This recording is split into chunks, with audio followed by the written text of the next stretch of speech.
Hiking interior Florida offers an experience like no other, and this one with a 120-foot elevation change. The ravines were formed over thousands of years through natural processes of erosion by our natural spring boils that we have here in the park. Ravine Gardens State Park is tucked away in Palatka, just off the St. Johns River. The park has 60 acres accessible for exploring and is famous for its azaleas, 18 species in fact. When the park was first built, over 100,000 different various species of plants were brought in, and most of them still exist today. Ravine Gardens originally opened as a botanical tourist attraction in 1934. The Florida Park Service took over in the 70s and has worked to maintain as many of the plant species as possible. There's usually something in bloom somewhere within the park. Hiking the ravines covered in thick growth is an amazing experience. You can take the meandering route or an adventurous route.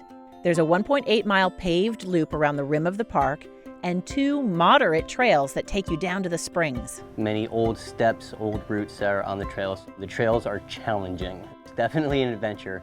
Another unique aspect to this park is its suspension bridges. The bridge is spanning across the ravines. So you get out there on the bridge and you're probably 30 to 50 feet off the ground in the ravine.